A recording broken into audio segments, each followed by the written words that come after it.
Exhibition ನಡೆಯುತ್ತೆ, ದಯವಿಟ್ಟು ಮೊಬೈಲ್ನ ಸೈಲೆಂಟಲ್ಲಿಡಿ. ಎಲ್ಲರಿಗೂ ನಮಸ್ಕಾರ. ಐ ಥಿಂಕ್ ಒಂದು 15 ವರ್ಷ ಆಯ್ತು ಇಂಡಸ್ಟ್ರಿಗೆ ಬಂದು ಮೊದಲನೇ ಸಲ ಈ ಥರ ಒಂದು ಪ್ರೆಸ್ ಮೀಟ್ ಮಾಡ್ತಾ ಇರೋದು. ನನ್ನ ಕೆರಿಯರ್ನ ಅತಿ ದೊಡ್ಡ ಹಿಟ್ಟು ಲವ್ ಮಾಕ್ಟೇಲ್ 3. ಅದು ನಂಬರ್ಸಲ್ಲಿ ಆಗ್ಬೋದು, ರಿವ್ಯೂಸಲ್ಲಿ ಆಗ್ಬೋದು, ಬಂದಿರೋಂಥ ಅಂದರೆ ರಿಸೀವ್ ಮಾಡಿರೋಂಥ ರೀತಿಲಿ ಆಗ್ಬೋದು. ಸೊ ಅದನ್ನು ಓಪನ್ ಆಗಿ ಹೇಳ್ತಾ ಇದ್ದೀನಿ, ನನ್ನ ಕೆರಿಯರ್ನ biggest hit love mocktail 3. So actually success meet plan ಮಾಡಿದ್ವಿ, ಅದು ನೋಡಿದ್ರೆ ಇದಾಗೋದು ಈಗ. ಸೊ ನಾನು ಲವ್ ಮಾಕ್ಟೇಲ್ 2 ರಿಲೀಸ್ ಮಾಡಿದ್ದು 2022 ಫೆಬ್ರವರಿ 11ನೇ ತಾರೀಕು. ಸೊ ಅದಾದಮೇಲೆ ಬಹುಶಃ ಒಂದು 7-8 ತಿಂಗಳು ನಾನೇನೋ ಬೇರೆ ಬೇರೆ ಸಿನಿಮಾನ ಮಾಡ್ಕೊಳ್ತಾ ಇದ್ದೆ, ಅದ್ರ ಬಗ್ಗೆ ಏನು ಯೋಚನೆ ಮಾಡಿಲ್ಲಪ್ಪ ಅಂತವರಿಗೆ.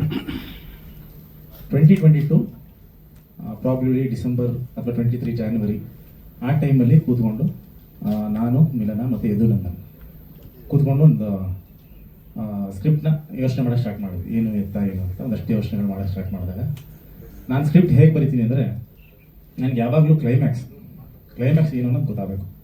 ಅದಾದಮೇಲೆ ನಾವು ಕತೆ ಬರೆಯೋದು. ಅಂದರೆ ನಾವು ಬಸ್ ಹತ್ತಿದ್ದೀವಿ ಅಂದರೆ ಎಲ್ಲಿಗೆ ಹೋಗ್ತೀವಿ ಅಂತ ಗೊತ್ತಿರಬೇಕಲ್ಲ. ಈಗ ಬೆಂಗಳೂರು ಬಸ್ ಹತ್ತಬೇಕೋ, ಹುಬ್ಳಿ ಬಸ್ ಹತ್ತಬೇಕು, ಯಾವ ಬಸ್ ಹತ್ತಬೇಕು ಅಂತ. ಸೊ ನಾನೇನು ಕತೆ ಹೇಳಕ್ಕೆ ಹೋಗ್ತೀನಿ, ಫಸ್ಟು ಅದು ಹೆಂಗೆ ಸ್ಟಾರ್ಟ್ ಆಗುತ್ತೆ, ಇಂಟ್ರೋಲ್ ಪಾಯಿಂಟ್ ಏನು, ಕ್ಲೈಮ್ಯಾಕ್ಸ್ ಏನು, ಇದು ಫಸ್ಟ್ ನಾನು ಮಾಡ್ಕೊಳ್ಳೋ ಕತೆ. ಸೊ ಅದಾದಮೇಲೆ ಸ್ಕ್ರೀನ್ ಪ್ಲೇನ ನಾವು ಕೂತ್ಕೊಳ್ಳೋದು.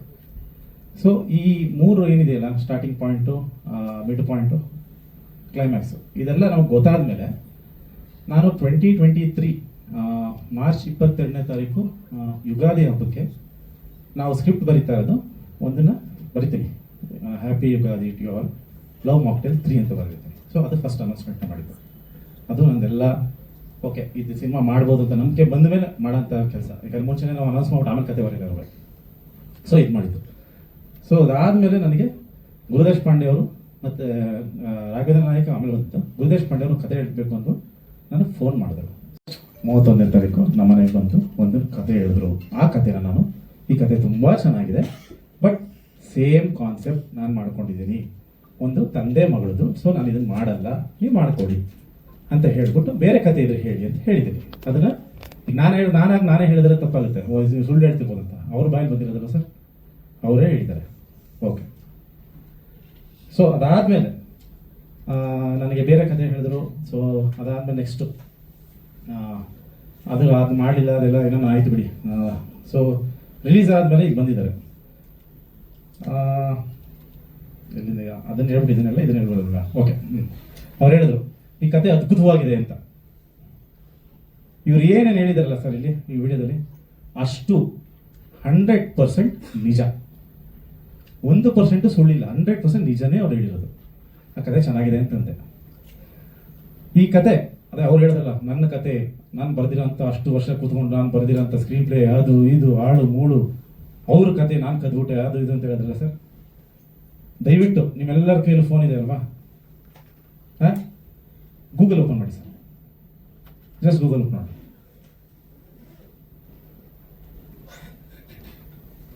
ನಾನೊಂದು ಹೇಳ್ತೀನಿ, ಟೈಪ್ ಮಾಡಿ, Hindu man adopted Muslim child in Lucknow ಅಂತ ಹೊಡಿರಿ ಸರ್. ಸೊ ಅಲ್ಲಿ ನಿಮಗೆ ಒಂದು ಕೇಸ್ ಬರುತ್ತೆ. ಐಕುಲಾಲ್ ಸಾಂದಿಲ್, ಹಿಂದೂ ವೆಂಡರ್, ಅದೊಂದು ತುಂಬ ಅವಾಗ ಸೆನ್ಸೇಷನ್ ಕ್ರಿಯೇಟ್ ಮಾಡಿದಂಥ ಒಂದು ಕೇಸು ಲಕ್ನೋಲ್ಲಿ. ಇದು 2010 ಅನ್ನೋದ್ರಂತೆ. ಸೊ ಇವ್ರು ಬಂದು ಏನು ಹೇಳಿದ್ರು ಅಂದರೆ, ಸರ್ ನನ್ನ ಹತ್ರ ಒಂದು ಕತೆ ಇದೆ, ಕತೆ ಅಲ್ಲ, ಒಂದು ಕೇಸ್ ಆಗಿದೆ ಯಾವುದೋ ಇದು. ಅದನ್ನು ಏನಂದರೆ TNDಲಿ ಯಾವುದೋ ಒಬ್ಬ ಹಿಂದೂ ಒಂದು 45 ವರ್ಷದವನು ಒಂದು TND ಇರ್ತಾನೆ, TND ನಡೆಸ್ಕೊಂಡಿರ್ತಾನೆ. ಅವನಿಗೆ ಯಾವುದೋ ಒಂದು ಮುಸ್ಲಿಂ ಮಗು ಸಿಗುತ್ತೆ, ಬೀದಿಲೆಲ್ಲ ಒಂದು ಮುಸ್ಲಿಂ ಮಗು ಸಿಗುತ್ತೆ. ಆ ಮಗುನ ಸಾಕೊಂಡಿರ್ತಾನೆ. ಆಮೇಲೆ ಅವ್ರ ಪೇರೆಂಟ್ಸ್ ಬಂದ್ಬಿಡ್ತಾರೆ. ಪೇರೆಂಟ್ಸ್ ಬಂದಮೇಲೆ ಅದನ್ನು ಕ್ಲೈಮ್ ಮಾಡಿದ್ರು. ಆಮೇಲೆ ಅದು ಹಿಂದೂ ಮುಸ್ಲಿಮರು ಅಲ್ಲ, ಮುಸ್ಲಿಂ ಮಗು ಹಿಂದೂ ಸಾಕಾಗಿಲ್ಲ ಅಂತ ಅಲ್ಲ ಆಯಿತು, ಇಲ್ಲ ಹಿಂದೂ ಹಾರ್ಮೋನಿ ಇರಬೇಕು ಹಂಗೆ ಹಿಂಗೆ ಅಂತ ಜಡ್ಜ್ ಎಲ್ಲ ಹೇಳಿ ಇವರಿಗೆ ಕೊಟ್ಟರು ಅಂತ ಹಿಂಗಾಗಿತ್ತು ಅಂದರು. ಇಲ್ಲ ಒಳ್ಳೆ ಕತೆ ಸರ್, ಮಾಡಿ ನೀವು. ಅವ್ರೇನು ಹೇಳಿದ್ರಿ, ಸೇಮ್ ಕಾನ್ಸೆಪ್ಟ್ ಅಲ್ಲಿ ಏನು ಹುಡುಗ ತಂದೆ ಮಗ ಏನು ಹೇಳ್ತಾರಲ್ಲ, ಅದೆಲ್ಲ ತಂದೆ ಮಗಳದು ಕತೆನ ಮಾಡ್ಕೊಂಡಿದ್ದೀನಿ.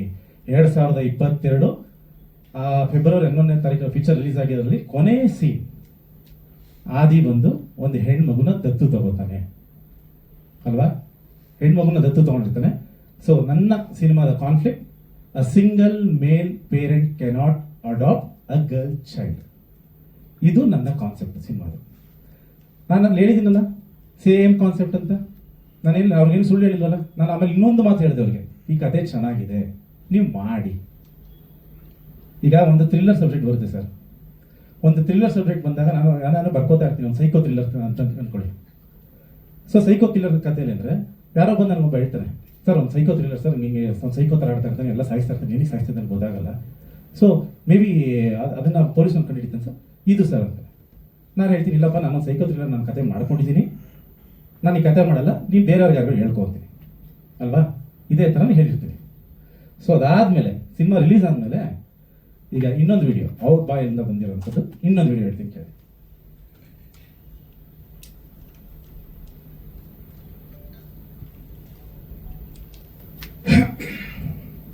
ಸೊ ಕೇಳಿಸ್ಕೊಂಡ್ರಿ. ಈಗ ಅದೇ ಆ ಥ್ರಿಲ್ಲರ್ ಸಬ್ಜೆಕ್ಟ್ಗೆ ಬಂದ್ಬಿಟ್ಟು,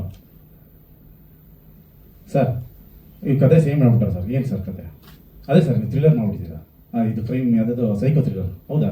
ಏನು ಮಾಡಿದ್ದೀನಿ ಸರ್? ಇಲ್ಲ ಅವ್ನು ಎಲ್ಲಾದರೂ ಕೊಲೆ ಮಾಡ್ತಿರ್ತಾನೆ ಸರ್. ನಾನು 15 ಸಲ ಹೇಳಿದ್ದೀನಿ ಸರ್, ನಾನು ಸೈಕೋ ಥ್ರಿಲ್ಲರ್ ಮಾಡ್ತೀನಿ, ನಾವು ಕೊಲೆನೇ ತಾನೇ ಮಾಡ್ತಾನೆ, ಇನ್ನೇನು ಮಾಡ್ತಾನೆ? ಇಲ್ಲ ಸರ್, ಅಂದರೆ ನಾನು ಅದರಲ್ಲಿ ಪೊಲೀಸ್ನವ್ರು ಹುಡ್ಕೊಂಬಂದಿದ್ದ, ಇದರಲ್ಲಿ ನೀವು ಪೊಲೀಸ್ನವ್ರು ಹುಡಿಸ್ಬಿಟ್ಟಿದ್ದೀರಾ. ಕೊಲೆ ಆದ್ಮೇಲೆ ಪೊಲೀಸ್ನವರೇ ಬರ್ತಾರೆ, ಇನ್ಯಾರು ಬರ್ತಾರೆ? ಏನಾದರೂ ಲಾಜಿಕ್ ಇದೆಯೋ ಹೇಳೋ ಮಾತಲ್ಲಿ? ಅಲ್ಲೇ ಯಾರೋ ಮೀಡಿಯಾದವ್ರು ಪಾಪ ತುಂಬ ಚೆನ್ನಾಗಿ ಕೇಳಿದ್ರು, ಸರ್ ಸ್ಕ್ರೀನ್ ಪ್ಲೇ ಏನಾದ್ರು ನಿಮ್ಮ ಥರನೇ ಇದೆಯಾ ಅಂದರು. ಇಲ್ಲ ಸ್ಕ್ರೀನ್ ಪ್ಲೇ ಎಲ್ಲ ಏನಿಲ್ಲ. ಹೌದಾ, ಓಕೆ ಸರ್. ಸೀನ್ಸ್ ಯಾವ್ದಾರು ತಗೊಂಡಿದ್ರು? ಇಲ್ಲ ಯಾವ ಸೀನು ತಗೊಂಡಿದ್ರು? Okay sir. ಡೈಲಾಗ್ಸು? ಯಾವ ಡೈಲಾಗ್ಸು ಇಲ್ಲ. ಮತ್ತೆ ಏನಯ್ಯ ನಿಂದು, ಏನಕ್ಕಯ್ಯ ಬಂದಿದೆಯಾ? ಲವ್ ಮಾಕ್ಟೇಲ್ನ ನಿಲ್ಲಿಸಿ ಗೆಲ್ಲಿಸಿ ಪ್ರತಿ ಒಂದು ಎಫರ್ಟ್ ನಾವು ಎಷ್ಟು ಹಾಕಿದ್ದೀವಿ ನಮಗೆ ಗೊತ್ತು. ಅದು ನನ್ನ ಲವ್ ಮಾಕ್ಟೇಲ್ ಇವತ್ತೇನು 2019-20 ರಿಲೀಸ್ ಆಯಿತು, ಅದನ್ನ ನೀವು ಬರೀ ಸಕ್ಸಸ್ನ ನೋಡಿರ್ತೀರ. ಆ ಲವ್ ಮಾಕ್ಟೇಲ್ ಆಗೋಕ್ಕೆ ಅದಕ್ಕೆ ಹಿಂದೆ 10 ವರ್ಷ ನಾವು ಏನು ಕಷ್ಟಪಟ್ಟಿದ್ದೀವಿ. ಆ ಲವ್ ಮಾಕ್ಟೇಲ್ ಸುಮ್ಮನೆ ಆಗಿಲ್ಲ, ಆ ಫ್ರಾಂಚೈಸಿ 3 ಸಲ ಸುಮ್ಮನೆ ಬಂದಿಲ್ಲ. ನಮ್ಮ ಎಫರ್ಟ್ ಅಷ್ಟು ವರ್ಷದಿಂದ ನಾವು ಹಾನೆಸ್ಟಾಗಿ ಎಫರ್ಟ್ ಮಾಡ್ಕೊಂಡು ಬಂದಿರೋದಕ್ಕೆ ಇವತ್ತು ನಾವು ಬಂದಿಲ್ಲಿ ಕೂತಿರೋದು. ಇವಾಗ ಯಾರೋ ಬಂದ್ಬಿಟ್ಟು ಹಿಂಗೆ ಅಂದ್ಬಿಟ್ರೆ, ಯಾರೋ ಚೆನ್ನಾಗಿ ಕೇಳಿದ್ರು ಪ್ರಶ್ನೆ, ಸರ್ ಏನೋ ಡೈಲಾಗ್ ಇದೆಯಲ್ಲ? ಯಾವ ಡೈಲಾಗ್ ಇಲ್ಲ, ನೀವು ಅನ್ಸುತ್ತಲ್ಲ. ಸೊ ಇಲ್ಲಿ ಆಕ್ಚುಲಿ ನಾನು ವಾದ ಮಾಡೋಕ್ಕಿಂತ ಅವರೇ ಎಲ್ಲರೂ ಹೇಳ್ಬಿಟ್ಟಿದ್ದಾರೆ. ಆ್ಯಂಡ್ ಇನ್ನೊಂದು ತುಂಬ ಚೆನ್ನಾಗಿ ಹೇಳಿದ್ದಾರೆ ಆ್ಯಕ್ಚುಲಿ. ಸರ್ ಏನಕ್ಕೆ ಬಂದಿದ್ದಾರೆ ಸರ್, ಏನು ಬೇಕು? ಇಲ್ಲ ಯಾವ ಕಥೆಗಾರರಿಗೂ ಯಾವ ರೈಟ್ರಿಗೂ ಅನ್ಯಾಯ ಆಗಬಾರ್ದು ಸರ್. ಇದೊಂದು ಮಾತ್ರ ನೀವು ತುಂಬ ಕರೆಕ್ಟಾಗಿ ಹೇಳಿದ್ದಾರೆ, ಯಾವ ನಿಜವಾದ ರೈಟ್ರುಗಳಿಗೆ ಅನ್ಯಾಯ ಆಗಬಾರ್ದು. ಡಾರ್ಲಿಂಗ್ ಕೃಷ್ಣ ಬರೀ ಡೈರೆಕ್ಟರ್ ಅಂತ ಅನ್ಕೊಂಡವ್ರು ಅವರು, ಪುಣ್ಯಾತ್ಮರು. Darling Krishna is a writer director. ನಾನು ಡೈರೆಕ್ಟ್ ಮಾಡೋಕ್ಕಿಂತ ಮುಂಚೆ I am a writer. First ನನ್ನ ಕತೆ ಬರೆದಿದ್ದೀವಿ, 4 ವರ್ಷ ಈ ಕತೆನ ನಾವು ಬರೆದಿದ್ದೀವಿ, ಬರೆದ ಮೇಲೆ ಡೈರೆಕ್ಟರ್ ಆಗಿರೋದು. ಸೊ ಅನ್ಯಾಯ ಆಗಬಾರ್ದು ಯಾರಿಗೆ? ನಿಜವಾದ ರೈಟರ್ಗಳಿಗೆ. ಯಾವುದು ಸೋಷಿಯಲ್ ಮೀಡಿಯಾದಲ್ಲಿ ಸಿಗೋ ಕಥೆನ ಇಟ್ಕೊಂಡು, ಗೂಗಲ್ನಲ್ಲಿ ಸಿಗೋ ಕಥೆನ ಇಟ್ಕೊಂಡು ಬಂದ್ಬಿಟ್ಟು ಇದು ನನ್ನ ಕತೆ ಅಂತ ಹೇಳ್ತಾರಲ್ಲ, ಇವ್ರಿಗೆ ಏನಾದರೂ ತಲೆಯಲ್ಲಿ ಕಾಮನ್ ಸೆನ್ಸ್ ಅನ್ನೋದ್ರಲ್ಲಿ ಇದೆಯಾ? ಒಬ್ಬರದ್ದು ನಮ್ಮ ಕತೆ ಅಂತ ಕ್ಲೇಮ್ ಮಾಡೋದಕ್ಕೆ ಒಂದು ನಾವು ಬರೀಬೇಕು, ಅದನ್ನು ಆ ಆಲೋಚನೆ ನಮ್ದಾಗಿರ್ಬೇಕು. ಗೂಗಲಲ್ಲಿ ಆ ಕತೆ ಎಷ್ಟು ಸೆನ್ಸೇಷನ್ ಕತೆ 2011 ನಡೆದಿರೋ ಲಕ್ನೋ ಕೇಸ್ನ ತಗೊಂಡ್ಬಂದ್ಬಿಟ್ಟು ನಾನು ಬರೆದಿರೋದು ನಿಮಗೆ ನಿಮ್ದು ತಗೊಂಡಿದ್ದೀರಾ? ಏನೋ ಆಯ್ತಪ್ಪ, ಯಾವ್ದಾರು ಒಂದು ಸೀನ್ ಇದೆ ಹೇಳು ಅಂದ್ರೆ ಯಾವ ಸೀನ್ ಇಲ್ವಂತೆ. ಏನೋ ಒಂದು ಡೈಲಾಗ್ ಇದೆ, ಯಾವ ಡೈಲಾಗ್ ಇಲ್ವಂತೆ, ಯಾವ ಡೈಲಾಗ್ ಇಲ್ಲ, ಯಾವ ಸೀನ್ ಇಲ್ಲ. ಈ ಸ್ಕ್ರೀನ್ ಪ್ಲೇ ಬೇರೆ, ಬ್ಯಾಕ್ ಡ್ರಾಪೇ ಬೇರೆ ಅಂದ್ಮೇಲೆ ಇನ್ನೇನು ಈ ಪ್ರಾಬ್ಲಮ್ ಏನಿದ್ದು? ಸಿಂಪಲ್ ಅಲ್ವಾ? ಒಂದು ಒಳ್ಳೆ ಸಿನಿಮಾ ಮಾಡುವ ಹೆಸರು ಮಾಡ್ಬೋದಲ್ವಾ? ಗೊತ್ತು, ಈಗ ಅವರು ಸಿನಿಮಾಗಳು ಬರ್ತಾ ಇದೆ, ಪಾಪ ಅವ್ರಿಗೂ ಪ್ರಮೋಷನ್ ಬೇಕು. ಅದಕ್ಕೆ ನಮ್ಮ ಸಿನಿಮಾ ಮುಖಾಂತರ ಪ್ರಮೋಷನ್ ಯಾಕೆ ತಗೋತೀರಾ? ನಾವು 2010ರಿಂದ ಒಂದು ದಿನನೂ ಒಂದು ಸದಿನೂ ಬಂದ ಈ ಥರದೊಂದು ಪ್ರೆಸ್ ಮೀಟ್ ಮಾಡಿಲ್ಲ ನನ್ನ ಜೀವನದಲ್ಲಿ. ಫಸ್ಟ್ ಟೈಮ್ ಬಂದಿರೋದು ಈ ಥರ. ನಮಗಲ್ಲಿ ಅಷ್ಟು ದೊಡ್ಡ ಸಕ್ಸಸ್ ಆಗಿದೆ ಸಿನಿಮಾ, ಅದನ್ನ ಎಂಜಾಯ್ ಮಾಡೋಣ. ಇವ್ರುಗಳ ಕೇಳೋ ಆನ್ಸರ್ನ ಉತ್ತರ ಕೊಡೋಣ. ಮೊನ್ನೆ ಯಾರೋ ಒಂದು ಚೆನ್ನಾಗಿತ್ತು, ಸುನೇನಾ ಸುರೇಶ್ ಅವರು ಒಂದು ಅದ್ಭುತವಾಗಿ ಸಿನಿಮಾವನ್ನ ನೋಡ್ಬಿಟ್ಟು ಟೈಮ್ಸಲ್ಲಿ ಇದ್ರಲ್ಲ, ಇನ್ಸ್ಟಾಗ್ರಾಮ್ ಅಷ್ಟು ಚೆನ್ನಾಗಿ ಬರೆದಿದ್ದಾರೆ, ಸಿನಿಮಾ ಅಷ್ಟು ಇಷ್ಟ ಆಯ್ತು, ಇಷ್ಟ ಆಯ್ತು ಅಂತ. ಕೆಳಗಡೆ ಒಂದು 5 ಕಾಮೆಂಟ್ ಇದೆ, ಅದ್ರಲ್ಲಿ ಒಬ್ಬ ಕಮೆಂಟ್ ಆಗ್ತಾನೆ, ಸೆಕೆಂಡ್ ಹಾಫ್ ಕದ್ದವ್ರೆ ಅಂತ ಆಗ್ತಾನೆ. ಯಾರು ಸರ್ ಕದ್ದಿರೋದು? ಇದು ಒಬ್ಬ ಮೇಕರ್ಗೆ ಇದಕ್ಕಿಂತ ಒಂದು ಅವಮಾನ ಮಾಡೋದಿದೆಯಾ? ನಾನು ದೊಡ್ಡ ರೈಟ್ರು ಅಂತ ಏನೋ ಹೇಳ್ಕೊಂಡು ತಿರುಗಾಡ್ತವ್ರಲ್ಲ, ನಮಗೆ ಎಷ್ಟು ಮರ್ಯಾದೆ ಹೋಗಿದೆ ಹೇಳಿ. ನಾನು ಅದಕ್ಕೋಸ್ಕರ the legendary director Gurudesh Pande and the legendary writer the so called Raghavendra M Nayak ಇವ್ರ ಮೇಲೆ ಲೀಗಲ್ ಆಗಿ ನಾನು ಆ್ಯಕ್ಷನ್ ತಗೋತಾ ಇದ್ದೀನಿ.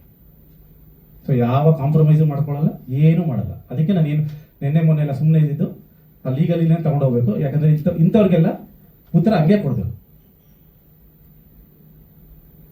ನಿಮ್ದೇನೋ ಪ್ರಶ್ನೆ ಇದೆ ಸರ್?